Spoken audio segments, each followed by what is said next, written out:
नमस्कार, मैं हूं अंजलि ईस्टवाल और देश की बात में आपका स्वागत है।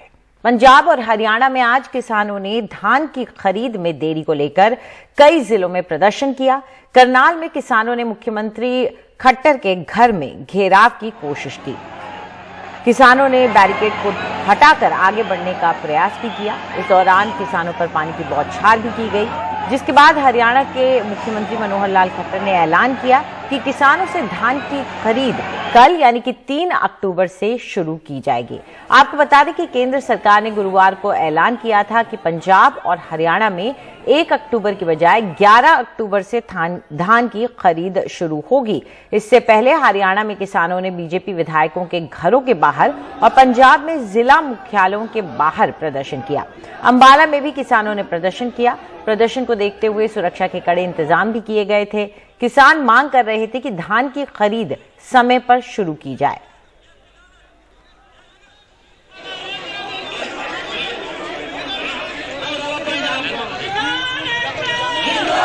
केंद्रीय मंत्रालय ने, हमारे विभाग ने इसको पोस्टपोन करके 11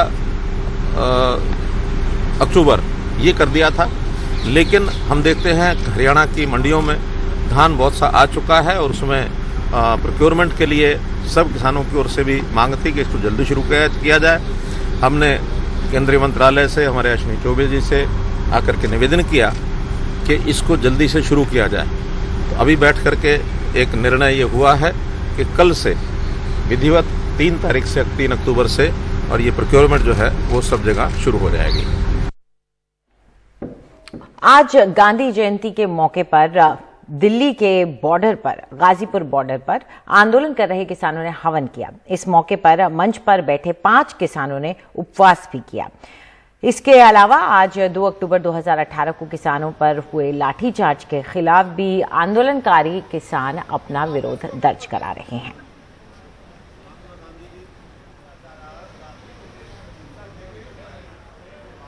आज हमारे राष्ट्रपिता महात्मा गांधी जी की जन्मतिथि है।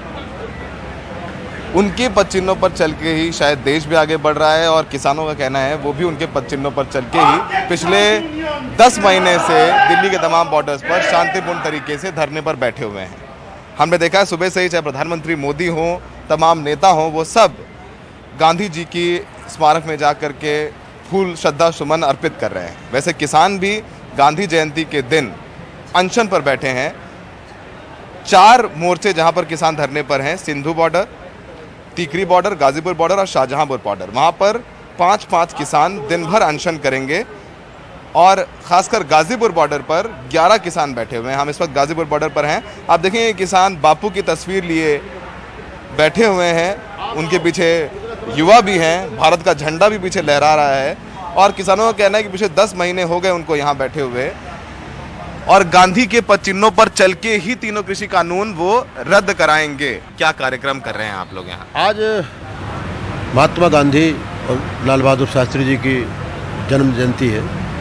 उसके उपलक्ष्य में 9 बजे से 10 बजे तक हमारा हवन का कार्यक्रम था। पुल के नीचे हमारा एक हवन कुंड बना हुआ है जहाँ पर हम सारे हवन का कार्यक्रम आयोजन करते हैं। तो वहाँ पर हमारे किसान साथियों ने बड़े उत्साह के साथ बड़े पैमाने पर हवन का कार्यक्रम किया।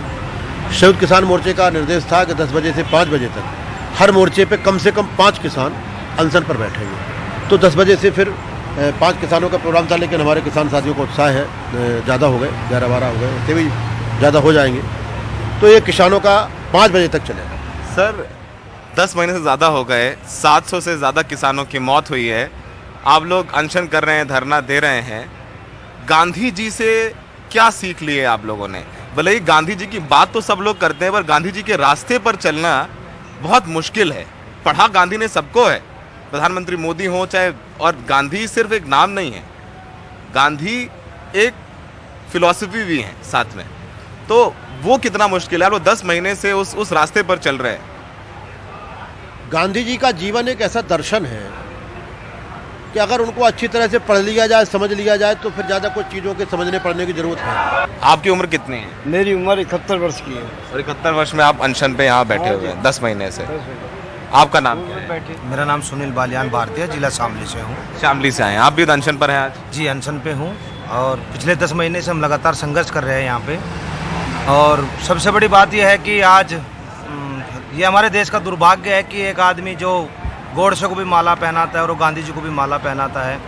ये देश वालों को पता लग जाना चाहिए कि हर वर्ष जा करके माला पहना करते हैं मोदी जी, लेकिन मोदी जी गांधी जी के सिद्धांतों पे नहीं चलते। इनका संदेश इतना है कि भले ही इनको आतंकवादी कह लीजिए, इनको खालिस्तानी कह लीजिए, पर 100 बात की एक बात है कि वो देश के किसान हैं। और इनका अनुशासन ही ये है जो उन्होंने गांधी जी से सीखा है कि ये 10 महीने से दिल्ली की ठंड, दिल्ली की गर्मी, दिल्ली की बरसात झेलने के बाद भी जय जवान जय किसान के नारे के साथ लाल बहादुर शास्त्री और महात्मा गांधी जी की तस्वीर लेकर के यहीं डटे हैं। सहयोगी प्रेम सिंह के साथ सौरभ शुक्ला, एनडीटीवी इंडिया।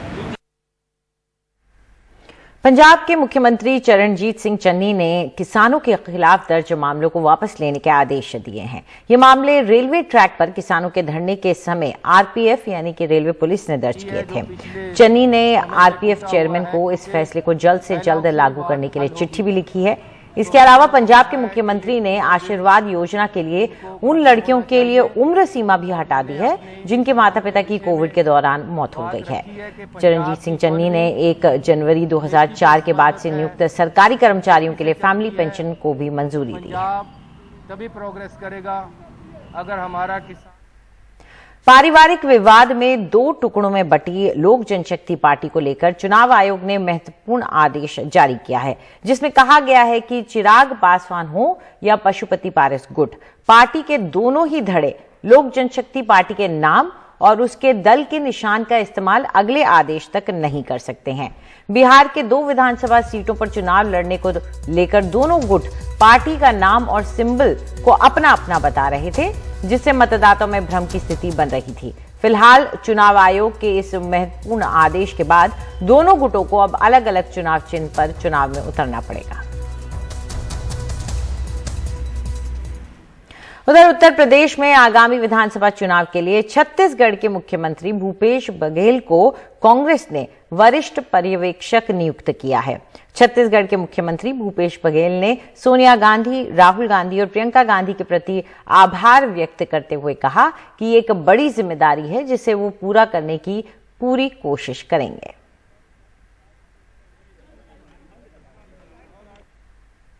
और अब खबर दिल्ली से, जहां दिल्ली पुलिस ने एक अवैध इंटरनेशनल टेलीकॉम एक्सचेंज का भांडाफोड़ किया है। यहां खाड़ी के देशों और पाकिस्तान से रोजाना लाखों कॉल आ रही थी, जिसके चलते भारत सरकार को करोड़ों का नुकसान तो हो ही रहा था, राष्ट्रीय सुरक्षा भी खतरे में थी। दिल्ली पुलिस की गिरफ्त में ये वो गैंग है जो दिल्ली के चावड़ी बाजार में अवैध टेलीफोन एक्सचेंज चला रहा था।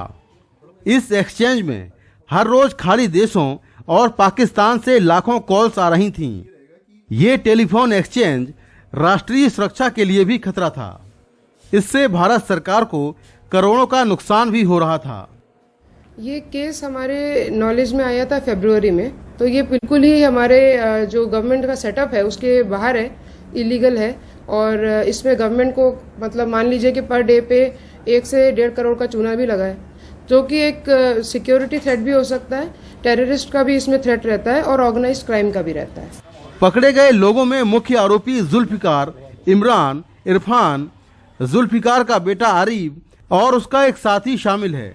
जुल्फिकार ने इमरान की जगह पर बीते साल नवंबर में ये कॉल सेंटर अदीबा एंटरप्राइजेज के नाम से शुरू किया था।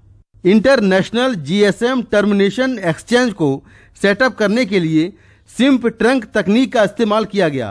भारत में विदेशों से आ रही कॉल्स को टर्मिनेट करने के लिए टेलीकॉम विभाग के नेशनल और इंटरनेशनल गेटवेज को दरकिनार किया गया। इस तरह की तकनीक का इस्तेमाल किया जा रहा था, जिससे अंतर्राष्ट्रीय कॉल आने पर भी फोन में भारतीय नंबर दिखता था। इस तकनीक को कॉलर लाइन आइडेंटिफिकेशन यानी CLI कहते हैं। इसकी वजह से बड़ी संख्या में इंटरनेशनल कॉल्स आती थीं। अवैध टेलीकॉम किसी सर्वर या ऐप से नहीं जुड़ा था। इसमें कुछ लोग हमें पता चला था विच इलीगल इंटरनेशनल टेलीकॉम एक्सचेंज चला रहे हैं। इसका मतलब कि बाहर से, इंडिया के बाहर से इलीगल तरीके से कॉल्स की जा रही हैं, जो कि गवर्नमेंट ऑफ इंडिया की नॉलेज में भी नहीं है और ना ही किसी सर्वर से और किसी एक्ट से रेगुलेटेड है। पुलिस के मुताबिक इस गैंग ने अवैध टेलीफोन एक्सचेंज के जरिए भारत सरकार को करीब 103 करोड़ का चूना लगाया है। पुलिस के मुताबिक इस अवैध टेलीफोन एक्सचेंज में हर रोज गल्फ देशों से करीब 1.5 लाख जबकि पाकिस्तान से करीब 50,000 कॉल्स आ रही थी। इन कॉल्स की निगरानी करना और उनकी रिकॉर्डिंग करना भी संभव नहीं था। ऐसे में ये मामला राष्ट्रीय सुरक्षा से भी जुड़ा है और इस एंगल से भी इस मामले की जांच की जा रही है। नई दिल्ली से Mukesh Singh, NDTV India.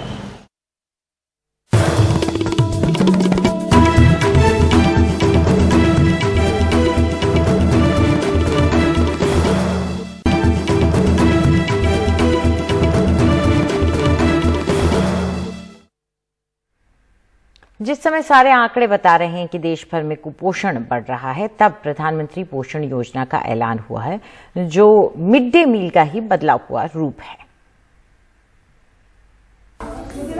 Covid की वजह से 17 महीने के लॉकडाउन के बाद तेलंगाना में आंगनबाड़ी खुल गई है।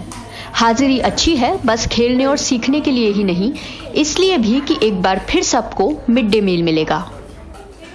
2015 से तेलंगाना के ऐसे आंगनवाड़ी और बाल वाटिका में बच्चों को दोपहर का भोजन मिलता है, यानी कि चावल और उसके साथ सांभर, जिसमें कुछ दाल और कुछ सब्जी भी होती है। इसके अलावा गर्भिणी स्त्री और स्तनपान कराने वाली मां भी यहां आकर अपना भोजन कर सकती हैं।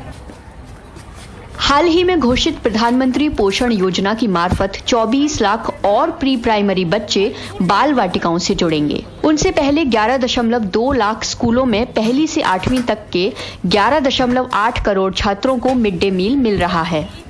ये 2020 की राष्ट्रीय शिक्षा नीति की सिफारिश थी।